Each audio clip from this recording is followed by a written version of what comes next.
ಪ್ರೀತಿಯ ಸಹೋದರರೇ ಮತ್ತು ಸಹೋದರಿಯರೇ, ಕೆಇಪಿ ತಂಡದೊಂದಿಗೆ ನಮ್ಮ ನಾಯಕತ್ವವು ನವೆಂಬರ್ ತಿಂಗಳಿನಲ್ಲಿ ಕರ್ನಾಟಕದ 31 ಜಿಲ್ಲೆಗಳಿಗಾಗಿ ಪ್ರಾರ್ಥಿಸಲು ನಿರ್ಧರಿಸಿದೆ.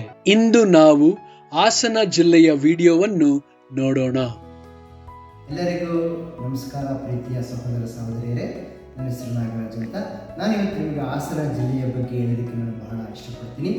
ಹಾಸನ ಜಿಲ್ಲೆ ಅನ್ನೋದು ನಾವು ನೋಡ್ತೀವಿ, ಇದು ವಿಶೇಷವಾಗಿ ಹೊಯ್ಸಳರು ಎಂಬ ಒಂದು ಅರಸರುಗಳಿಂದ ಕಟ್ಟಲ್ಪಟ್ಟಂಥ ಒಂದು ನಗರ. ಇದು ಅದ್ಭುತವಾಗಿ ಒಂದು ಶಿಲ್ಪ ಕಲೆಗಳಿಗೆ ಇದು ಬಹಳ ಪ್ರಪಂಚದಾದ್ಯಂತ ಒಂದು ಹೆಸರುವಾಸಿಯಾಗಿರ್ತಕ್ಕಂಥ ಒಂದು ನಗರ. ಮತ್ತು ಅದೇದಲ್ಲಿ ಈ ಒಂದು ನಗರದಲ್ಲಿ 18,35,000 ಜನರು ಈಗ ವಾಸ ಮಾಡ್ತಾ ಇದ್ದಾರೆ ಅಂತ ಪ್ರಸ್ತುತವಾಗಿ ನಮಗೆ ತಿಳಿದು ಬಂದಿದೆ. ನಾವು ನೋಡ್ತೀವಿ, ಹೆಚ್ಚಾಗಿ ರಾಗಿಯನ್ನು ಹೆಚ್ಚಾಗಿ ಬೆಳೀತಾರೆ, ಮತ್ತು ದವಸ ಧಾನ್ಯಗಳನ್ನು ಸಹ ಬೆಳೀತಾರೆ ಇಲ್ಲಿ. ಮತ್ತು ವಿಶೇಷವಾಗಿ ತೆಂಗು ಮತ್ತು ಕೊಬ್ಬರಿಗೆ ಇದು ಬಹಳ ಹೆಸರುವಾಸಿಯಾಗಿರ್ತಕ್ಕಂಥದ್ದಲ್ಲ.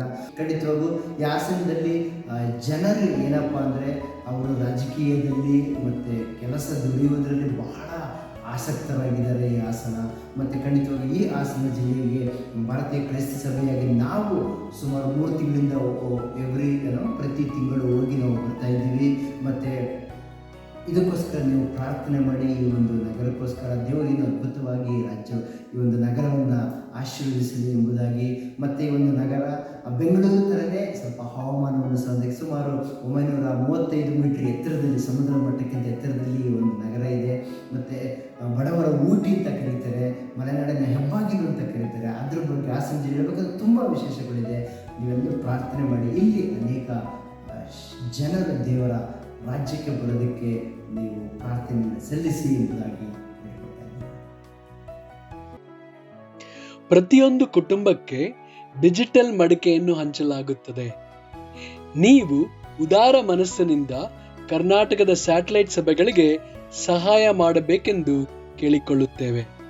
ಅದರ ಜೊತೆಗೆ ಪ್ರತಿದಿನ ಪ್ರಾರ್ಥಿಸಲು ನಾವು ನಿಮ್ಮನ್ನು ವಿನಂತಿಸುತ್ತೇವೆ. ಇದರಿಂದ ಕರ್ನಾಟಕದ ಮಿಷನ್ ಸೇವೆಯು ಮುಂದುವರಿಯಲು ಸಾಧ್ಯವಾಗುತ್ತದೆ. ಧನ್ಯವಾದಗಳು.